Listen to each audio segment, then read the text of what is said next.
Hey, welcome to the Digivox podcast, episode Hello. 2. Our guest today is a self-described oompa-loompa, DJ, digital marketing professional, and event promoter. He produces his own music and has hosted and promoted various events such as successful event series Transit and Transit Festival, Dagdisco, Roenk, Paradise City Festival, among others, and is also one of the tallest people I know. Welcome, Alexandre Ancion. Hi, Tom. Very nice to be here. Thanks for inviting me. No problem at all. Welcome to the Digivox podcast. This is episode 2. We did episode 1 with Alexander Taylor Barrett, who actually suggested you as a guest here. So I'm very excited to have you here. So, how are you doing today? I'm very well. It's a beautiful day. Sun's just kind of blocked by the clouds, but I mean it's okay. Like time to be on our computers and do some work. Exactly. So, what I want to talk to you about today. So that was kind of your introduction of all the things that you've done so far. It's quite a list. It's quite diverse in terms of topics as well. So is there any particular topic that you want to start off on? Because, we can start on your music, on your festivals, on marketing. So is there anything that you had in mind to start off with?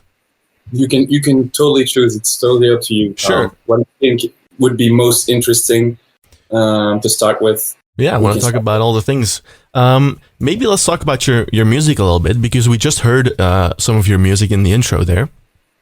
What I was wondering is, like, if you start a project, because I have dabbled in music production myself, but if you start a music production project, how do you start it off? Like, do you have an initial idea that comes from like an external inspiration, or do you start jamming out, or what's really the process for you? Like, how do you get started on a new project? Look, it really depends. Actually, sometimes, like you say, sometimes it's you have an idea in mind. Sometimes you're taking a shower and the water, the sound of the water dripping down gives you an idea, and you just have a tune in your head that you really want to put down onto your computer, and then you go and do that. But mostly it's just playing around and just for fun. I mean, it all started just for fun, and it's still fun. That's the main aspect of it, because if it's no fun, then why bother doing it? Yeah. So right. It's just, like you play around with stuff, and you don't know what you're going to end up with. And that's okay. I think that's the nice thing about it. Yeah. Actually. So how long have you been doing your music production? I've been doing it quite a while now. I think I've been doing it, the music production itself, I think it's been something like 10 years. I started using Fruity Loops. I don't know if you know Fruity Loops. Yep. Yeah, it's like the most basic program. A lot of producers start by using Fruity Loops. You can just draw out your beat, and it's really easy. And that's how it all started. I was 15 years old, and I was just making music in my room, and it didn't always sound that great, but still, I loved it. Yeah, it is a process, right? And you've evolved clearly, because your music now, it sounds really like any kind of music you would hear in the club, and you also play it in clubs, right? You also DJ from time to time, right? Yeah, indeed. Yeah. It's more like a hobby, actually. I mean, I've got other stuff on my mind. Like I got work. I do some marketing for some companies. We have a festival to organize. But yeah, I've done some DJing, and I love DJing, of course, and it goes perfectly hand in hand with the producing. So yeah. All right. So about those events that you do, because you're obviously, I said you're an event promoter, but you're most of all also an event organizer, right? You also help organizing that stuff. So I guess you kind of do both things. You do the promotion and the organizing for the events that you do.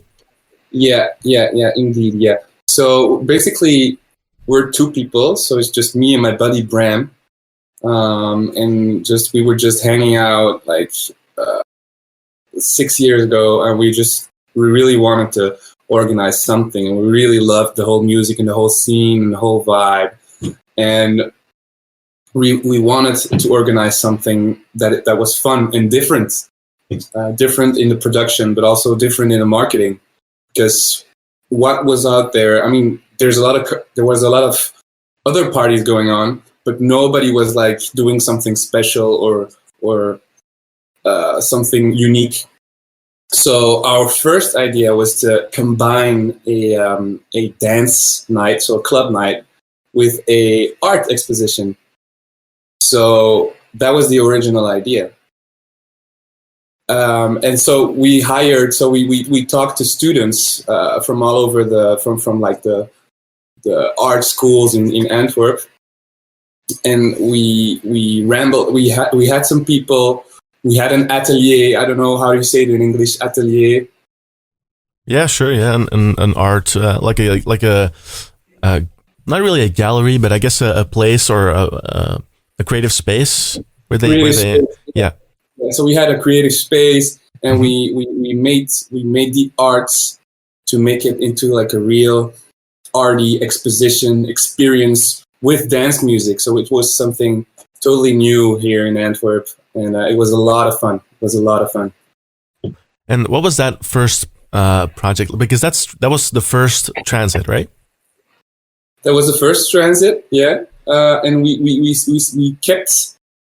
stayed with this idea for a couple of transits, but after that it died out a little bit, because you need to spend a lot of money, extra money, to make this happen. And in the end, people just tended to come just for the music. So like the added value wasn't so clear anymore after a few editions, but still we felt like we had a style that was unique.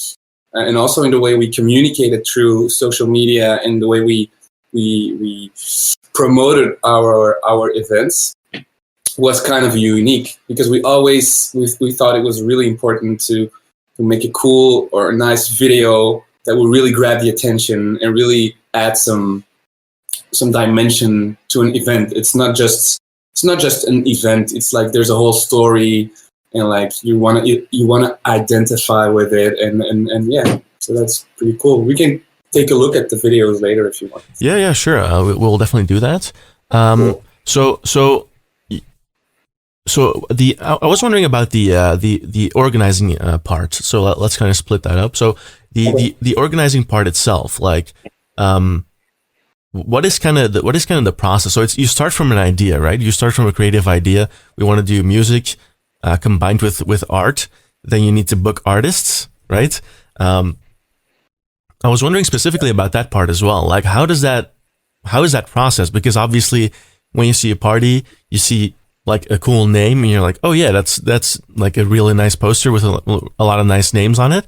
But you don't really know what goes on behind the scenes. There's kind of like a veil over that. Like, you don't really know that process. So I was wondering, how does that even work? Do you approach the artist? Do you send an email? Like, do they reply back, oh yeah, I'm that much? Or how is that process? How do you do that? So basically, when you have a club night, you basically work together with a club. So they do all the arrangements in terms of sound and lights, and I mean, you basically don't have to do. Then you're just a promoter. So what you do then is you have to do the artists. You need to take care of the entrance, so the tickets, people going in and out, and of course, yeah, everything that has to do with the artist. So I mean, the artist needs a place to stay. The artist needs transport, and you have to pay for all that. So yeah, you just approach them. Like, most artists have a booking management bureau, or a booker, as we say it, and you can just find their email accounts on their email address. Sorry. On their SoundCloud or on their resident advisor account. And then you just send a mail, and you need to fix a price. So of course you need to bargain a little bit. Like like negotiate a little bit to get the lowest price you can, but you don't want to offer a price that is too low, because then you just seem like a noob.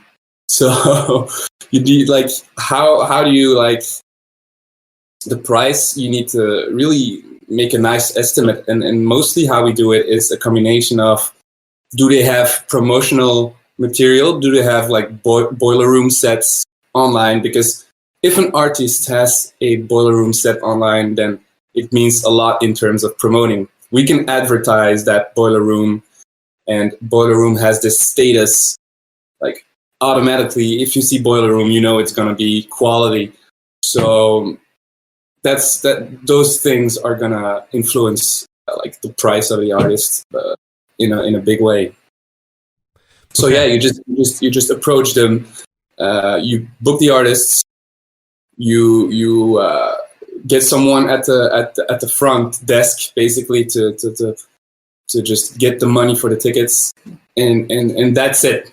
And you do the marketing online. So you make a Facebook event, you make a poster, you make some artwork, not to be forgotten. So we work together with graphic designers, and then the people need to be stoked. So you need to make a story, like you need to make a planning for social media, like say twice a week, be regular, post a video, post some music, and really there goes a lot of attention to detail in this stuff, like the copywriting, like the text that we write with the posts. I mean, we put a lot of time into that, because it's really important to nail that copywriting. Yeah. So do you every time you have an event, do you completely make the social media plan and the marketing plan completely custom to the event, or do you have some set guidelines for a campaign?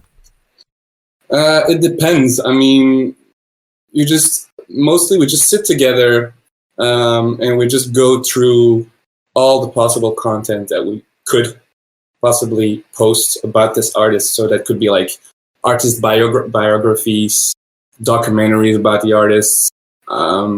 It could be a track with a video. I mean, that kind of stuff. And then we try to split it up, and like make an agenda where we are regular, like twice a week we post, or every day. It could be every day.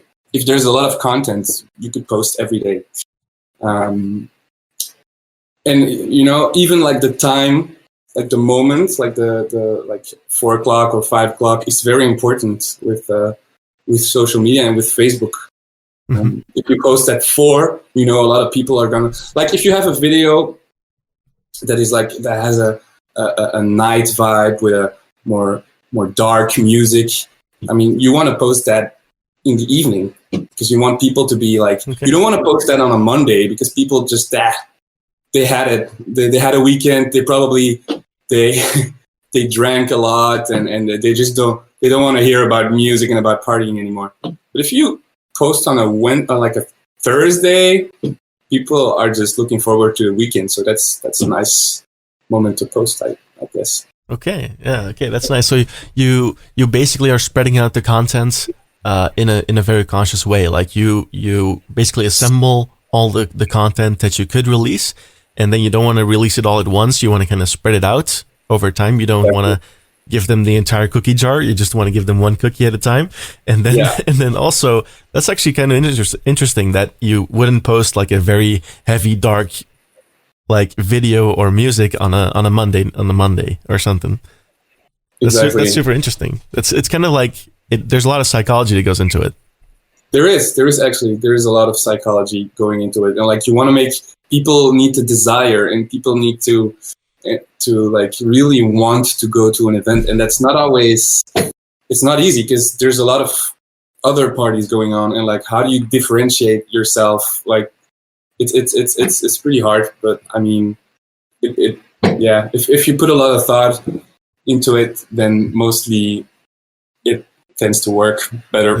Yeah, sure. So that's super interesting, because I have this this book here. It's called like Marketing for Dummies, but I actually haven't Nice. read into it that much yet. But it does interest me. And you actually did this in school, right? You did digital marketing. I did actually. Actually, I studied audio engineer. Okay, I didn't know that. Yeah, I really wanted to become something with music. But then I also realized that world is kind of like you need to get into studios, big studios, fancy studios, and it's really hard to get into. And I just started organizing these events, and I just noticed that the creative side and the marketing side of it was more my thing.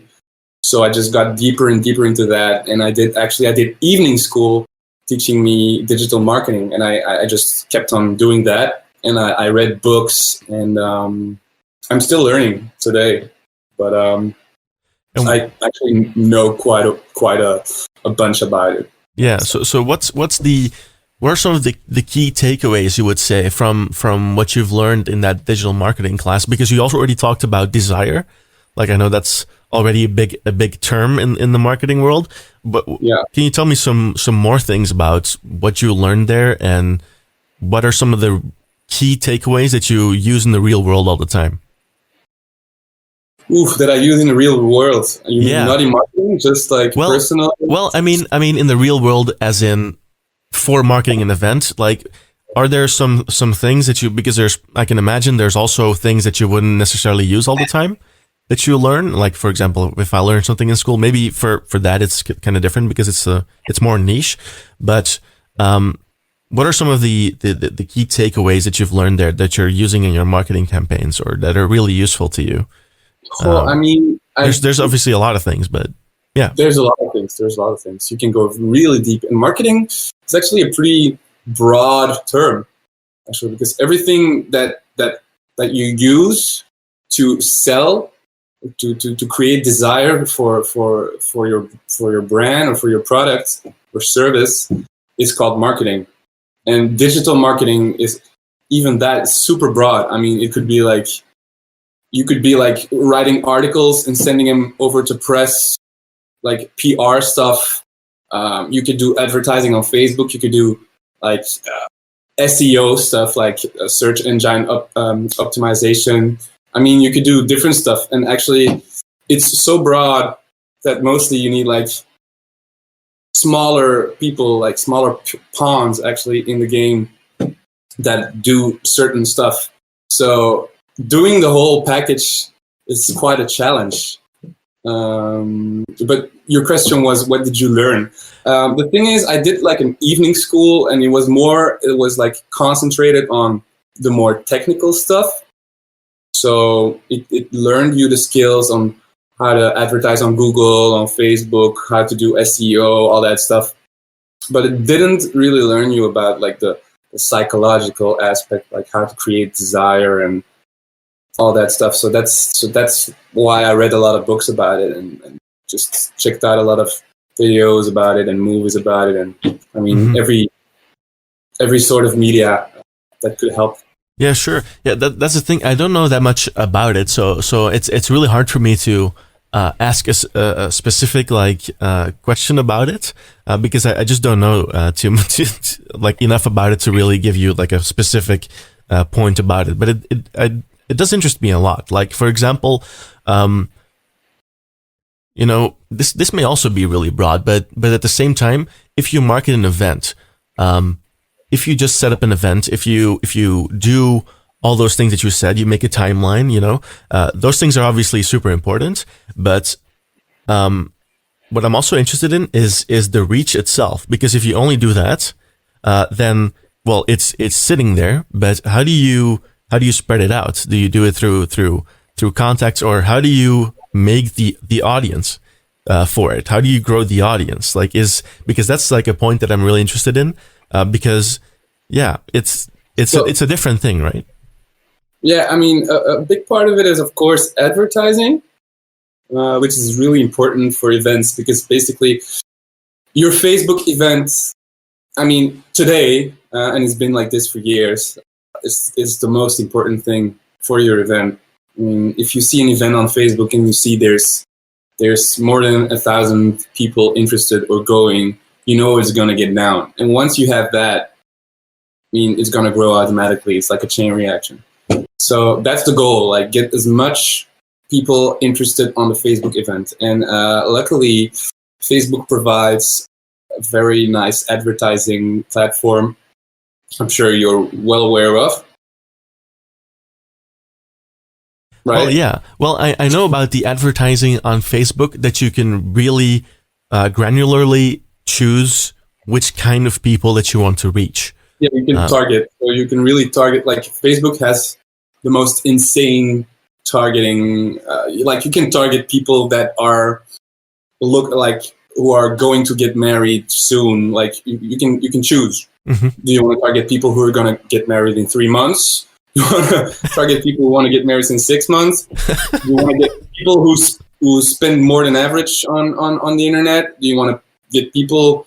Do you want to target people that have like shown interest in cookies? I mean, it could be anything. It could be anything, and then you can go really narrow, because you can also target people if they like a certain page. Mm-hmm. So for us, we like a big festival like Dick Mental. I don't know if you know Dick Mental. Yes, yep. Well, that's completely our public, like our audience actually. Yep. So I mean, we can just put it in the targeting. We could just show our content only to people that like Dick Mental, and then you can just combine that with locations, so like only in a 60-kilometer radius of Antwerp, the city where the events take place. And then those people also have to be like between 19 or 18 and 30. So you get the right people that way. Yeah. So yeah. But so and also, yeah. Also, you can share audiences. So if we had an event. So last year we had the festival. So we advertised a lot, and we showed our content to people that like Deck Mental and so. So we get page likes, we get event responses, and then the year after we can advertise our new event to those people that responded last year and to those people that liked our page, and also other parties.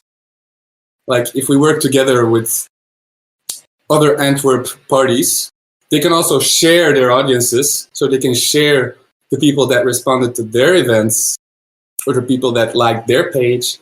And we can also advertise our content to those people. Okay, so that's also an important one, I guess, like collaboration with other events. So they can literally give you, through the advertising, they can make a list available to you to advertise? It's a list, but it's anonymous, so you never see names or anything. Yeah, sure. But they can say, okay, you can advertise on our guests. Yeah, okay. You can share it. Yeah, that's pretty cool. I mean, it's pretty cool. And so basically, you can make an ad. And Facebook is going to, like, you have a lot of different options with Facebook advertising. Like you can optimize for clicks, like a link click. Like you can optimize for people going to your website. That could be for tons of reasons.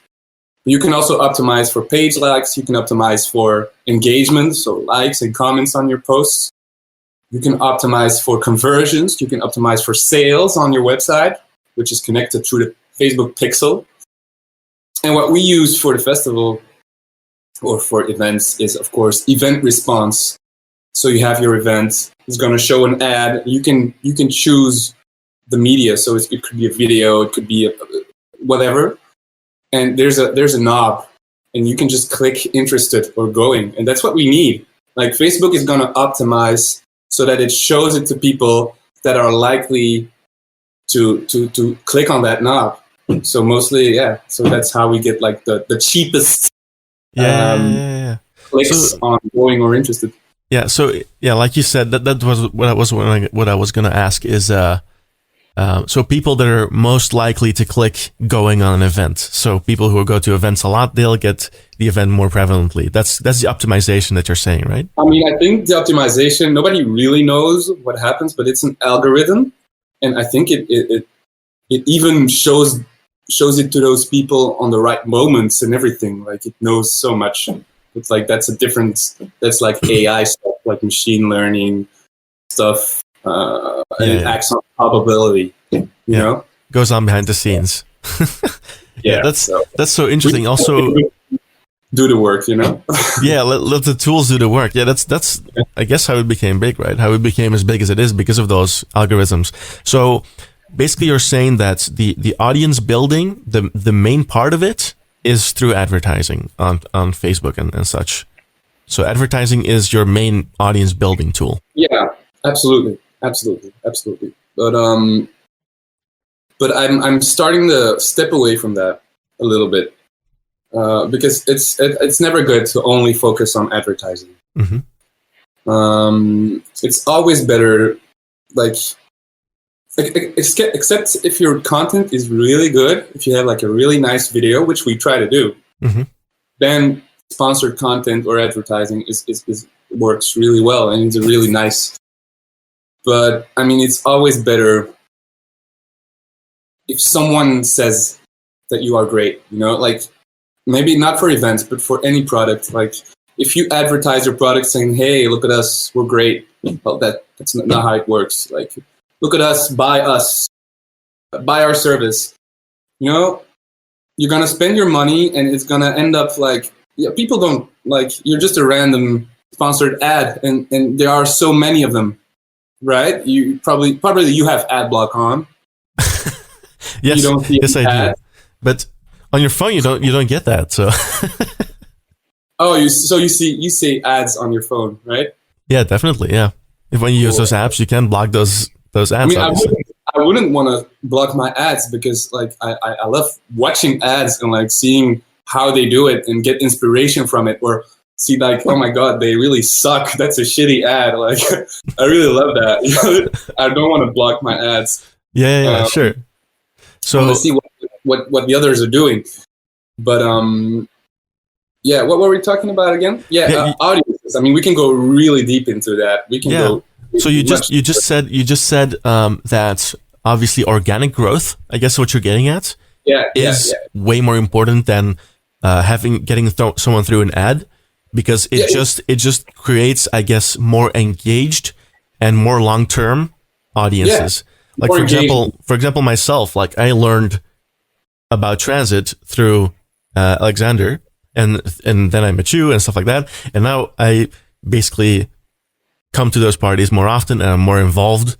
And you know, so that's, I guess, how you create more involved audiences, right? You kind of need the advertising.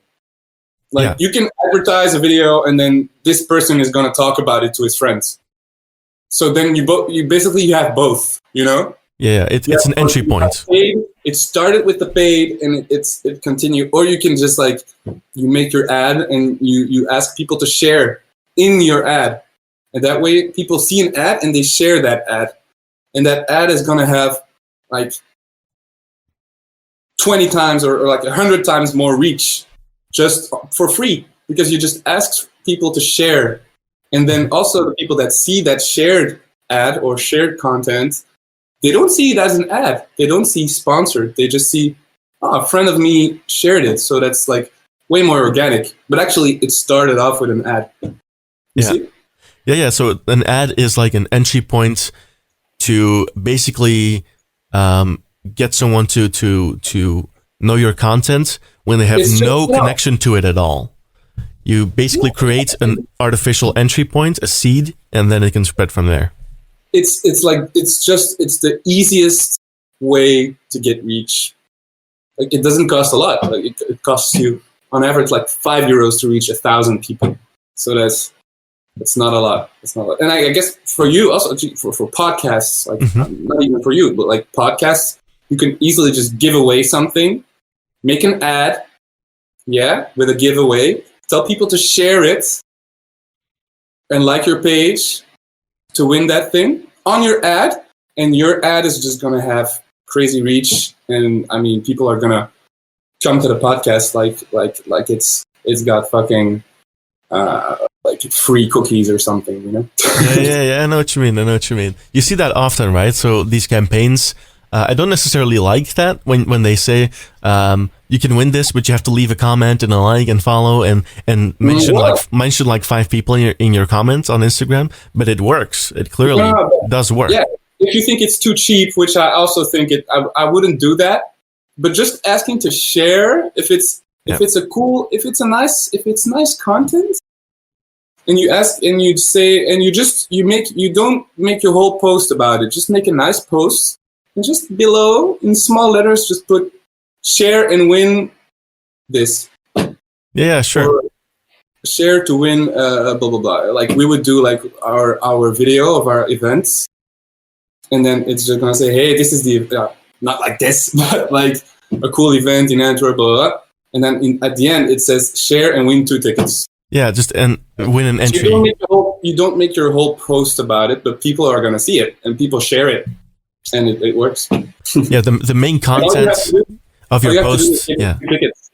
Yeah, exactly. So the main, I guess the key takeaway of this is that if you do a post like that, the main content of the post shouldn't be the giveaway itself.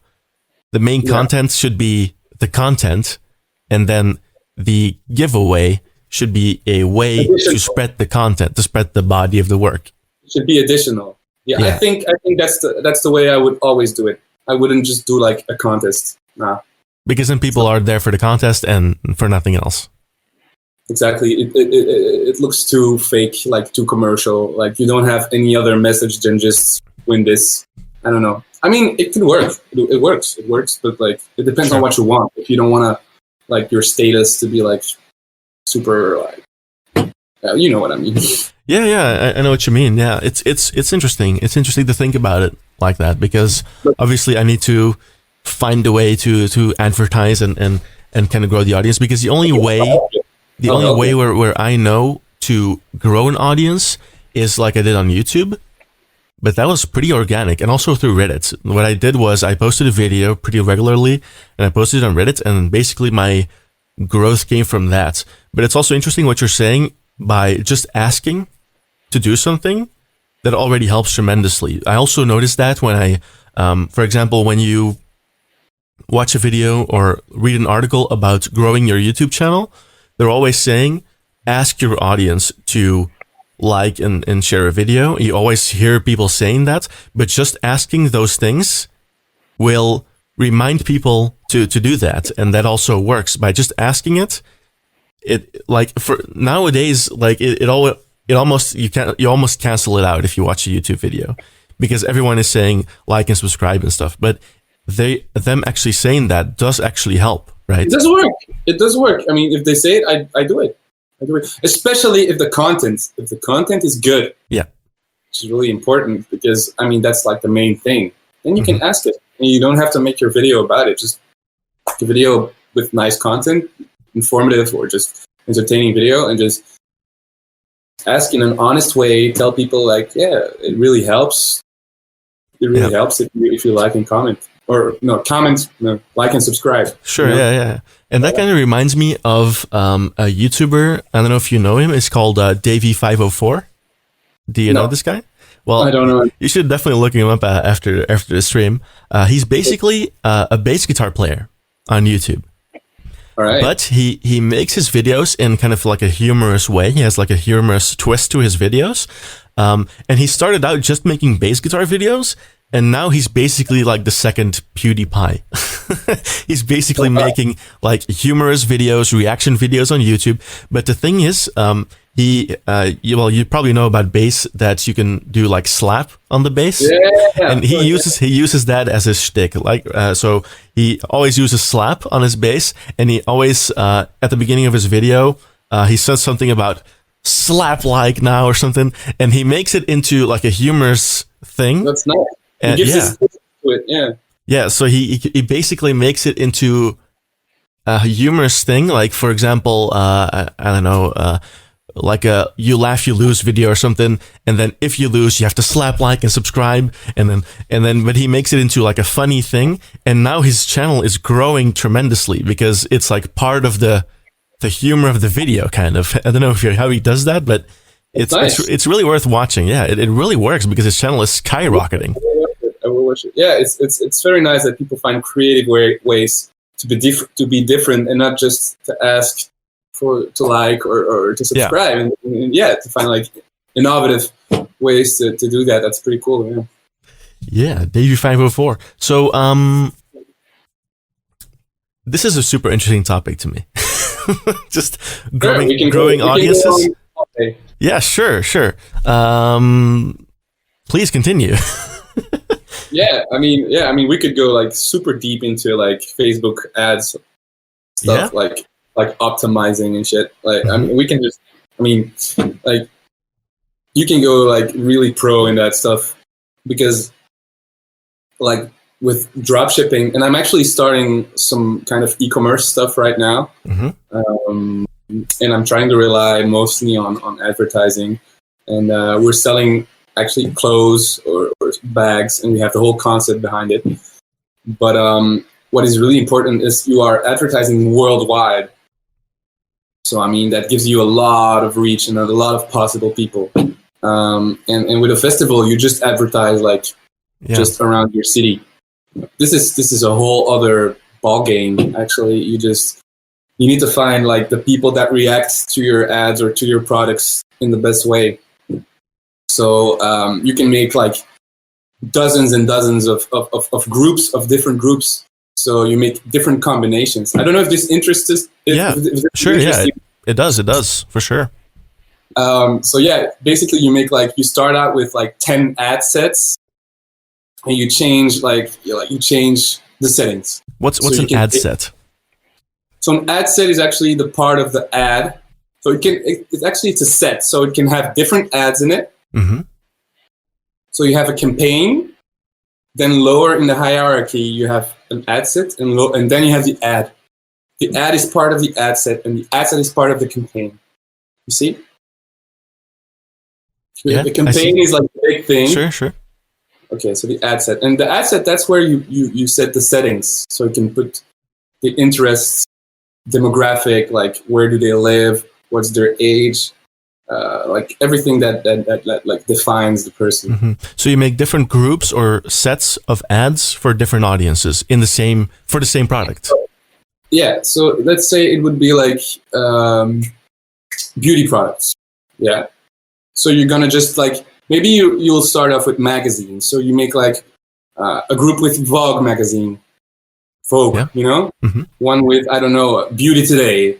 Blah, blah, blah, blah. You take like different magazines, or maybe like not even only magazines, but like whatever they could be interested in. So that could be like a series or a brand, a brand. Sure. So you could like take Louis Vuitton or Chanel or something. So you make 10 different assets. I like to start off with 10 and just let it run. And you're going to see after a few days which one gives you the most clicks for the lowest price, right? Yep. So then you're going to increase the budget on that one. If some ad sets don't work well, just turn them up. Mm-hmm. And the ones that work, you duplicate them, and you can just change a setting. So you can maybe narrow it down. So you can make it into, they like Vogue, but they also like French fries. I mean, it could be anything. And then you make 10 like more narrow ones, lower on this one. So you have one where they like Vogue and French fries, one where they like Vogue and they like skiing. Could be anything. I mean, these are super irrelevant, but I mean, you need to... Yeah, sure. Yeah, I know what you mean. Yeah.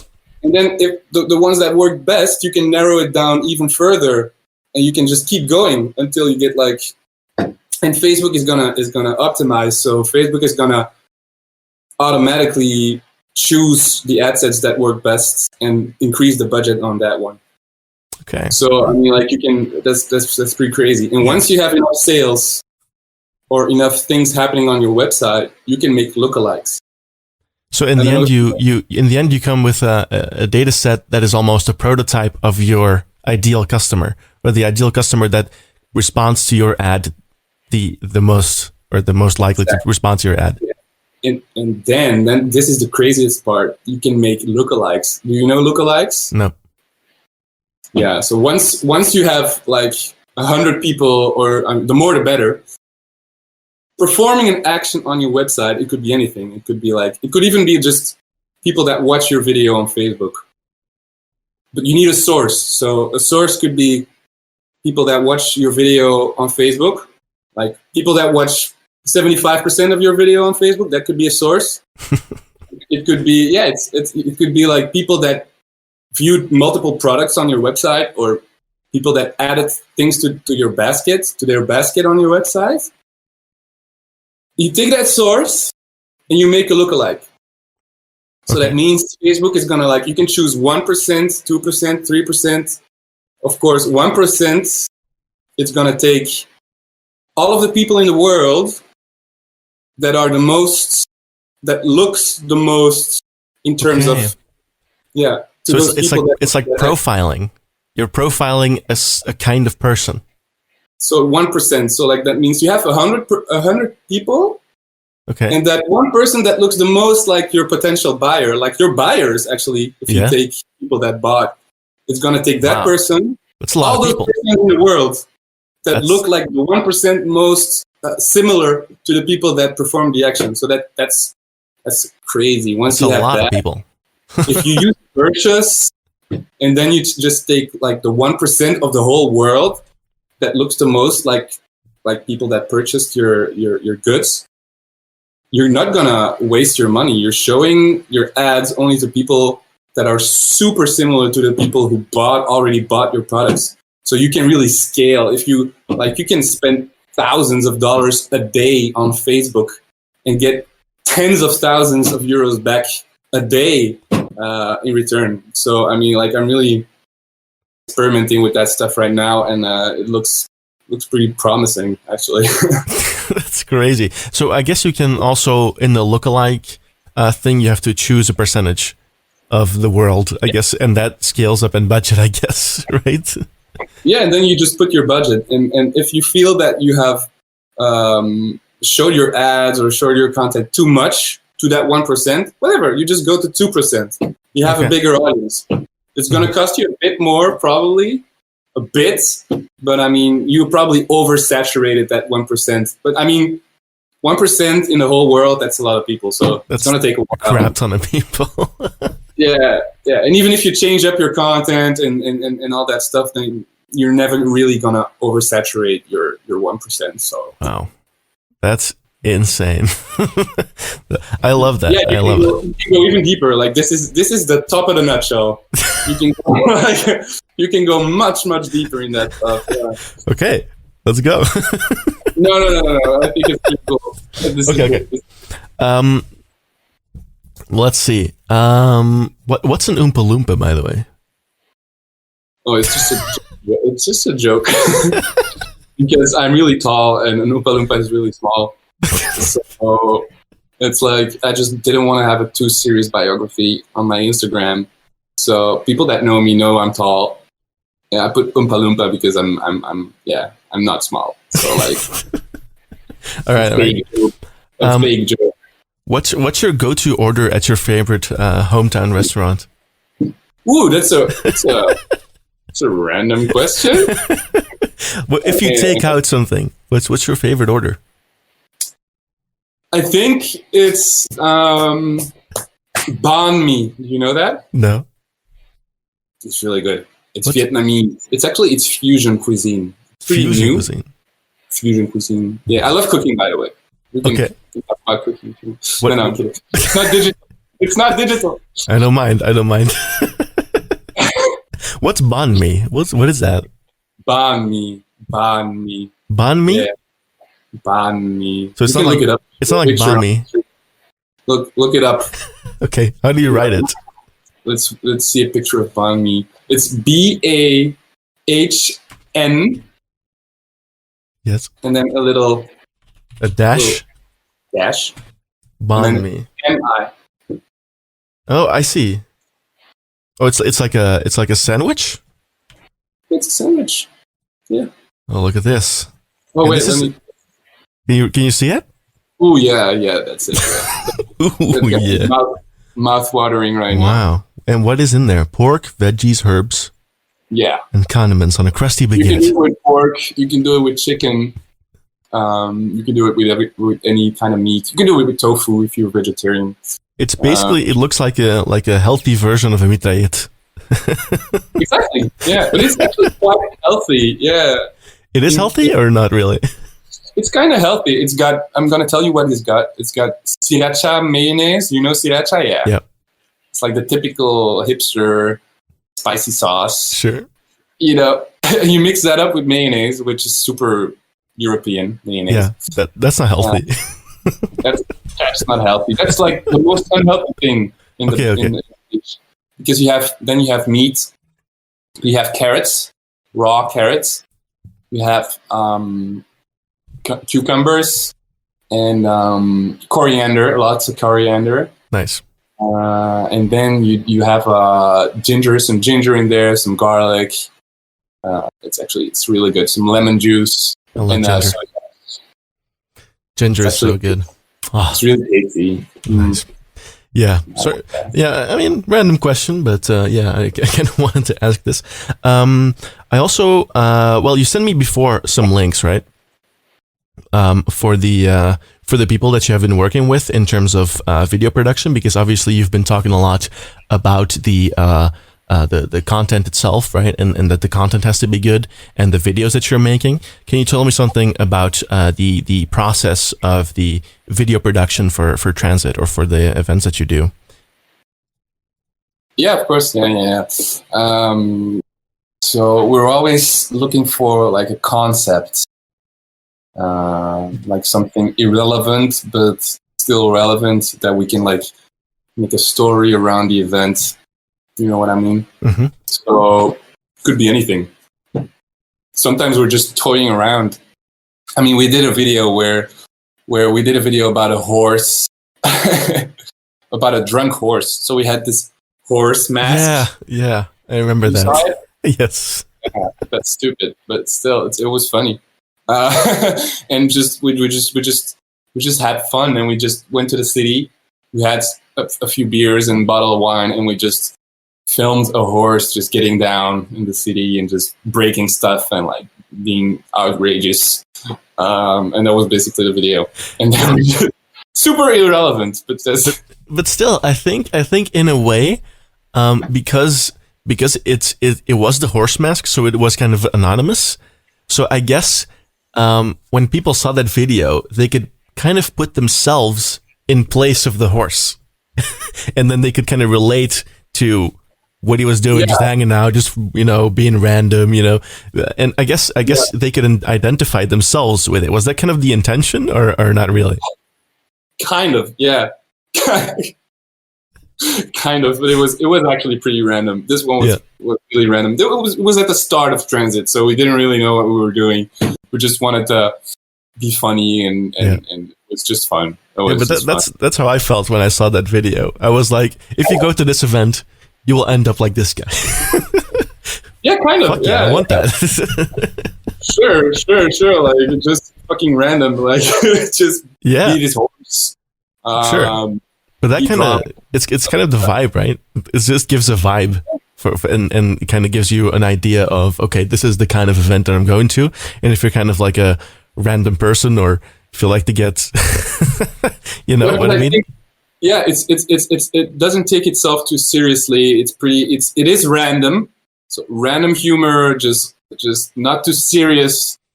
No corporate boring event. Just like we don't care. Actually, that was the first incentive. Like just booyah, and booyah in Dutch means like I don't give a shit. Just fucking random stuff. We don't take ourselves too seriously. I mean, we did videos for Roenk where I don't know if you saw those videos, but it was like a voiceover of Lord of the Rings. Did you see it? I'm not sure, actually. I'm not sure about that. You should watch it. There's no copyright on there, I think. Sure. Send me a link to it, and we'll check it out. Sure, go to Roenk. Wait. But it was really fun. It's on Facebook, or? It's on Facebook, yeah. Okay, so we did. It's Roenk BE, right? Yeah, that's it. Did you find it? Yeah, I found it. I see like a Hotline Bling video. Yeah, exactly. You can. There's no copyright on there, so you can on the Hotline Bling video, is no copyright? No. Okay, sure. Let's check it. Put it on. Good sound. Okay. It's super random. This was a while ago. You should be able to see it on the screen share. And this is not even transit. This is our even less serious concept. Transit. This is like the random concept. This is where we really fucked around and we didn't give a shit about anything. Hello. It's actually me.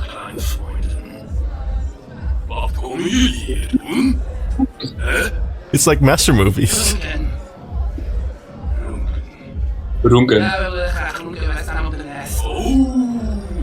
And now it's gonna be super random. Look at this.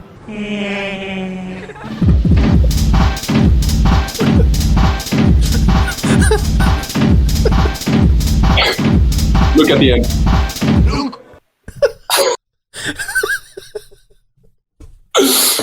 Roenk.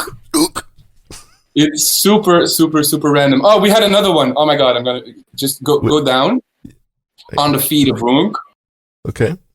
But it's in Dutch, but I mean, I think like the concept is the most important. So like it's a news anchor that's very famous in Belgium. Here it is. Yeah. Yeah. This was an ad. This worked like crazy.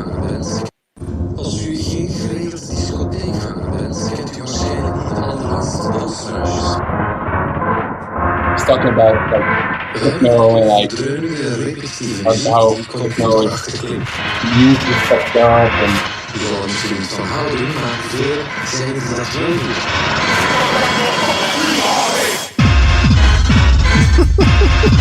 yeah.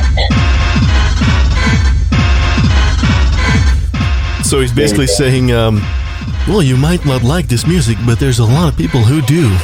yeah, that kind of stuff. And yeah, so this worked like crazy. Like we advertised this and people went crazy on it. Yeah, that's super funny, man. It's so well made.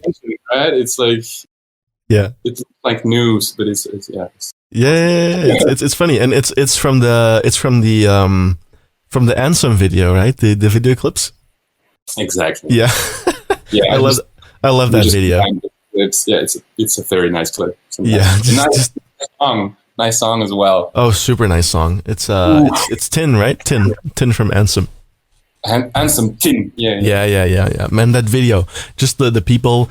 It's so 90s. It's just people in fila suits and stuff like that. But all that stuff is coming back, of course. now that stuff is popular again.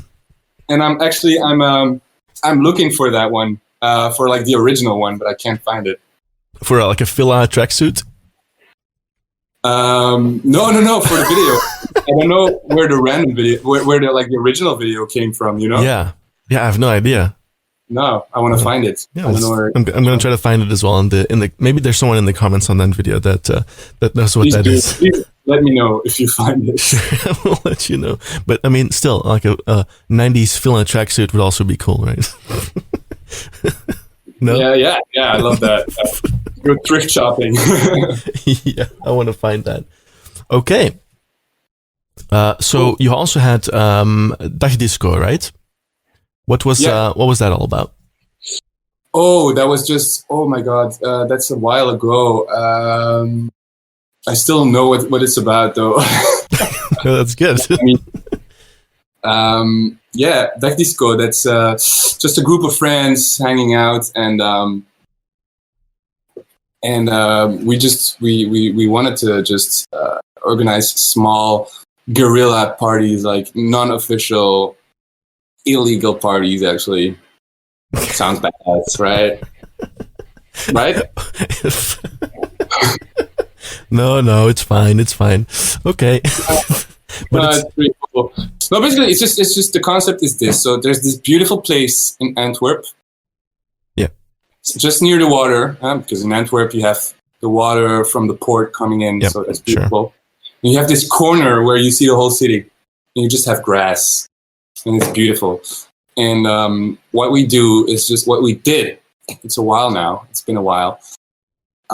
We just rent a sound system. We just put it there, and we just ask our friends who are DJs to come and play. And then people just come there, and we just party. We just have fun. You don't advertise it or anything. You just We don't advertise it because it's illegal. So I mean, I think if you advertise it, it might get to the wrong, like to sure, or something. Like I don't know, but we do make a private event, so that's like more like word of mouth. Invite only. Invite only. Yeah, just tell your friends, but you're not gonna make an official event. No. It's not official. But I guess random people also come in when they hear music playing, and of course, that's the cool thing about it. It's super improvised partying, and I mean, sometimes you have the police, and they say you have to stop, and then you just go to another spot, and continue the party. So, one other thing I wanted to ask you about is obviously now with the whole Corona thing. I don't really want to talk too much about it specifically, but. No. So what are some other, because obviously you're really deep into the event space. So what are some of the things that you are doing now to stay creative or stay learning or stay on top of things? Like what are some different projects that you're doing right now? Yeah, so as you know, normally we would have had the festival. We were super excited for it. We had like the best lineup we could imagine. I mean, the tears and sweat that went into that lineup and into the festival already for this year is kind of crazy. Like we were just like putting so much energy into booking the artists that we wanted, and we finally had them all. And then this COVID thing happened. But we kind of saw it as a blessing. It's important to see it as a blessing and just use this extra time that you have for other projects. So I'm doing a couple of things now. Like I said, I'm trying I do a couple of clients in digital marketing. So I've done some advertising for for a fashion brand and for another brand. But I'm also like, I want to start my own little company selling tote bags. Actually, it's tote bags. So we bought like a special printing device and like a transfer press to make our own custom tote bags. We went to we sourced it. We sourced the best quality, cheapest, best tote bags that we could. We made a website, and we're actually working now on making it happen to make ads with our designers and to do the whole testing lookalike process to sell. And we're going to see where it happens. And the main goal is to have a fully or almost fully automized business, actually. Yeah. So you make your own designs, or do you have people that you're working with for the designs?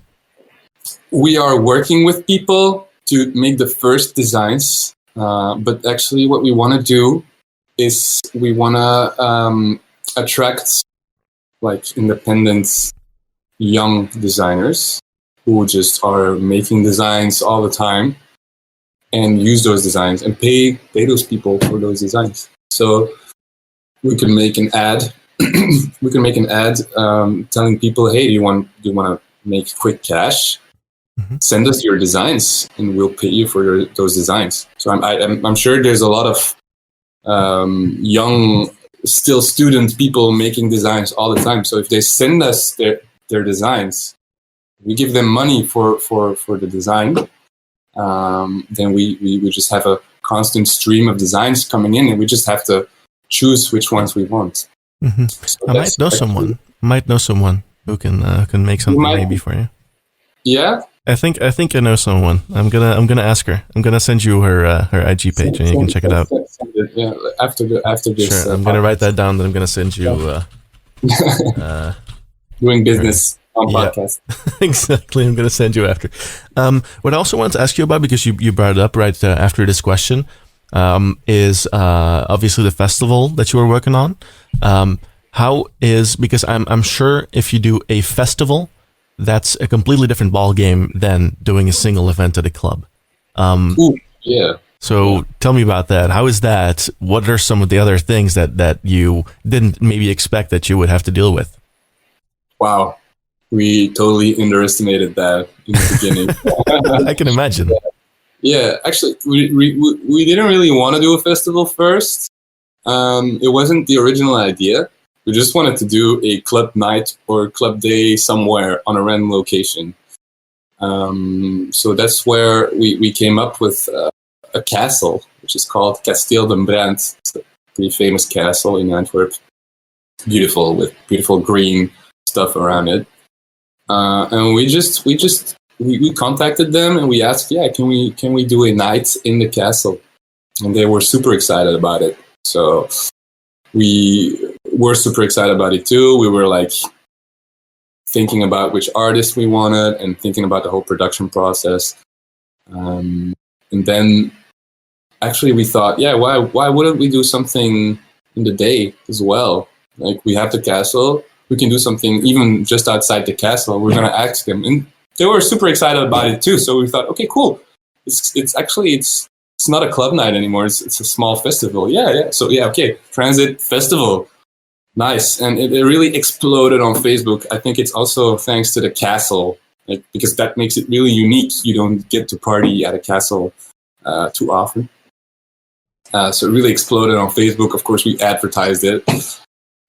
So we got like tons of reaction on it, like thousands and thousands of people. And then something happens. The castle, they panicked. They saw that the event on Facebook was like exploding, and they were scared about having too many people and having everything wrecked. So they told us, it can't happen. It's not going to happen. Oh, suddenly they said it's not going to happen? Yeah, and we were like... Successful? Too successful. Yeah, exactly. What? And, and we already had we had everything planned. Like, we had Wow. the bars and like the event was online. We sold 1,000 tickets already, and we were like, "What the fuck, man? What is this shit? Like, can they do this?" And apparently, they were in their right to do this, even with the contract that we had. But like, don't you have like a specific? I would imagine if you say, okay, we're going to host an event, wouldn't you have a set amount of tickets until it's sold out and it's like, okay, we're full capacity, or you? Of course, yeah. There's a set amount of tickets. Yeah, and if you can. So they knew about that, right? Or not? Yeah. Yeah, but they were just scared of too many people coming, and I don't know. They changed their mind, which was kind of a dick move of their part. Yeah, that's weird. It was a dick move. So never rely on external people too much. The less, the better. The less, the better. Like, but what we did then is we looked for another location, which was really near. And we found actually a pretty nice location really near. So we went ahead with the festival. It was kind of shit to communicate to the people that it wasn't at the castle. Yeah. But still, it was pretty cool. I mean, we had a lot of people. We had almost like 1,500 people there for the first year. And everything worked out quite fine. So, I mean, it's okay. But that was the story of the castle. But actually, that's not the question. The question was, what's the difference between organizing a party at a club and organizing a festival? For example, we did underestimate that a lot. I mean, we thought it was, just rent a sound system, put some speakers. That's all. No, you have so many things. Like, you have like vergunningen. How do you say that in like permits? Permits, like event permits. It's a whole thing. Drinking permits, alcohol permits, decibels, all that stuff. Security. You need security. You have to you need like pathways also as emergency exits. It needs to be that many meters wide. Like who's gonna, like your bar, you need like we had to, like there had to be like a huge container coming in, which was cooling for the drinks because we needed a lot of booze. So like you have to make this happen. Like you need to close the thing off. So you need to, trucks need to be coming in with closure gates and stuff. I mean, yeah, it's crazy. And then you need some little huts where you can sell your tickets, sell your tokens. You need tokens. You need wristbands. I mean, you need anything. You need people to work behind the bar. We had like 50 people working for us on that day. With lighting, pretty crazy. Yeah. You need lights. You need smoke. It's a whole it's a lot. because you're not, I guess, relying on the club for the infrastructure. So that's just an entirely new element that you basically have to improvise an infrastructure at a random location. Well, not a random location, but at just a space, and then you have to make something out of that. Everything. There's nothing. You have to make the infrastructure happen. Yeah. So with the club, there's just the club, and 90% of that is covered, basically. Yeah, you do promoting, and you just settle the artist, and that's it. And now you do the promotion, settle the artists, and you do all the rest. You make the entire venue, which is, it seems like the biggest part of the job, like making the venue happen. It's like 50-50, I think. Okay. Because you need to promote a festival of that kind. I mean, you're going to have a lot of costs. Costs a lot of money to make a whole venue, like a pop-up venue for one day. So you need income. So I mean, the marketing aspect is also really, really important. But the production is quite a challenge. But that's fun. Challenges are cool. But is there also a difference in terms of marketing as well, or do you basically take the same approach as you do with the club event, or do you take a different approach, or is it pretty much? You take it more seriously because you have more risk. Yeah, you're spending a lot of money. So I mean, it's not like a random club night where you maybe spend like 5,000 euros on artists and promoting. This is a much bigger budget. So like, there's much more on the line if it fails. So, and that's kind of it makes it less fun in a way because you know that random stuff like I don't give a shit kind of promoting it kind of goes away. You know, you don't take risks as much. Yeah, you just want to be safe, like make a nice video that will attract people, but you're not gonna do like a horse getting drunk and random Lord of the Rings stuff because you just don't want to do it. There's too much money on the line. Fit. Sure. Man, that's awesome, man. Super interesting. So also for the Paradise City Festival is also another thing that you did. I don't think you organized it with them, or did you? Or just the promotion part? I guess you did for that, or I think the marketing part. The marketing, yeah, okay. And I guess it's already an established concept. Yeah. So how was that different for you? Or were there kind of things that they told you we want those kind of people, or did they expect you to kind of roll with that, or I don't know if you could talk about that. Yeah, of course. Yeah, I mean, I kind of like I worked there while I was actually organizing our first festival, Transit Festival. So it was kind of like nice to be there and at an established festival that already had like 5 years of knowledge and stuff. So it was really nice to see how the big guys were doing it and help with that. And I surely helped a lot, and it helped a lot for our festival as well. Yeah. So I guess you learned a lot of that, a lot from that as well, right? Yeah. From what they were doing. Yeah, exactly. I mean, it's totally different. It's not totally different, but it's just much more evolved. They already had 5 years where they can learn from their mistakes. They know exactly what they have to do. So it's really nice. It was really nice being And there. do you have some things that you would say that's something that I definitely learned from that we incorporated within our own operations? Ooh, tons of things, but yeah, I mean, like the whole PR part is really important. But actually, like I said, I'm actually only like really it's really getting through me now that it's so important. If you really want to grow, you need that organic growth, and you cannot rely only on ads. It's really nice to have other people or other parties saying how great you are. And like, I understand that the world is actually quite a bit fake and commercial in that way, and that's just the way things work. Like, you can just like hit up a magazine or something who like your potential audience like. So it could be like, for us, it could be like Vice magazine. I'm just saying something. You can just hit them up.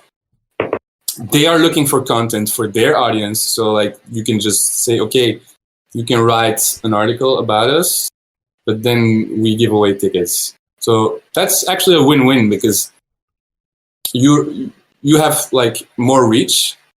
It's for free. It's you're not saying about yourself that you're great, but like a trusted platform is saying that you're great. So like, that means much more. And yeah, that's cool. But yeah, I mean, a lot of the times that's not happening because they just want money for it. So you can just, like, the world, like the whole DJ music world is built around, like, it's a bit fake, and it's all about money. Most of the time, if you like Mixmag, you know Mixmag? Yeah, sure. Yeah, they're like the top 100 DJs. Or Resident Advisor. Yeah. I mean, they just, you have like, I don't know, Charlotte de Witte. I'm just saying. Sure. Big Belgian famous techno artist. I mean, her management just pays Resident Advisor or Mixmag a ton of money to just like post articles about them, and they make it seem like it's a real article talking about how great she is, but I mean, it's all paid for, It's actually an ad. Yeah, it's actually an ad. It's actually an ad, but it doesn't look like an ad.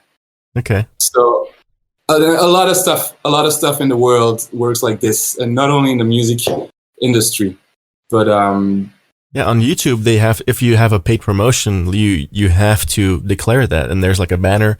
This video includes a paid promotion. Like, YouTube is actually kind of protecting against that kind of stuff, because if you're going to talk on YouTube about a certain product, then obviously it's important that people know that it's paid for. But obviously, if you're a Mixmag or Resident Advisor, you don't have to declare that. I mean, they try to be transparent, as you say. Instagram is doing the same thing. Like, it says like paid partnership with. And that's actually the official way to go. Like, nah, doesn't always happen. No, like Mixmag doesn't have to say that because they're their own platform, right? Of course, you don't have to say anything. It's just a magazine, and so yeah, a lot of things in the world work like that, and it's a bit sad somewhere because it's not real, Yeah, sure. Yeah, I don't even know how the top 100 DJs that Mixmag always publishes, how that works. Probably works in a similar fashion, or what? How do you define number 1, 2, 3? Like, who's the best DJ? I mean, they're gonna rely on polls. Like, they're gonna ask the public, of course, because it can be completely random. It has to have an element of truth in it. But I mean, they just pay. Like, if you want to be number one. Yeah, I'm serious. If you want to be number one, and there's a price for that. Right. You can be number one. I mean, they need to be credible as well. So they're like, I can't go and just say Mixmag to be number one because no one's ever heard of me. I'll see. But if But if you're Charlotte de Witte, or if you're like Sure. a famous, you can be number one with a price. Of course you can. Yeah. All right, man. I think we will wrap it up. We're done? I think so. We are almost out of time. But I want to thank you very much for being here. I have one more thing that I wanted to ask you, and it's a pretty generic question. But the question that I have is there anything I should have asked but didn't? Would you say? We talked about marketing, about parties. We didn't talk about music production at all. Oh well, we can talk a little bit about music production. We have some time left. I want to know what is your setup like? I've listened to your previous podcast, so you talked about the mic, which is really good. You have much better mics than I do. Actually, I have no mics. Yeah, if you had one, I would hope you would use it. I would have used it. Yeah, sure. Maybe I would have been too lazy, maybe, but I'm sorry. But it sounds really nice. This mic, yours. It's you got a really deep voice. But I just want to know what kind of processing you have on the audio here. On the audio, I'm running it through a DB compressor. Yes, so I'm running it through a DBX 286S. I will send you a link to it if you want. It's basically a channel strip. So it does multiple things. It does compression. It has a de-esser in it that I don't use because I don't need it. Nice. It has an EQ in it, basically with two knobs. Basically, it says low-end enhancer and high-end enhancer. The low-end enhancer is basically like an 80 hertz bump. And then the high-end enhancer is something, just a presence boost. And then it also has an expander gate on it for filtering out background noise. That's going into... Any background noise. I don't hear any background noise. It's crazy. Yeah, that's the point. And it's also a dynamic mic, so it doesn't pick up my computer fans or something like that. Is it an active or like a passive? This is a dynamic, so it's a passive mic. Oh yeah. But I also have this one that I also showed last time, which is my Sennheiser, my MKH416, my shotgun mic, and this is a condenser, so that would kind of pick up my fans. But then again, it's a shotgun mic, so it has a very narrow pickup pattern, so it doesn't really it rejects sound from the sides. It's very directional. So this one also doesn't pick up too much background noise for that reason. Yeah, no, it's like a boom mic. Exactly. But this one also sounds super juicy. Juicy? Oh yeah, super juicy. This one is juicy. This one is juicy too, yeah. But it's also, the processing does a lot. If I turn off the processing, let me do that. So this is without the processing on it. Holy shit! Yeah. That's a big difference. Oh my god!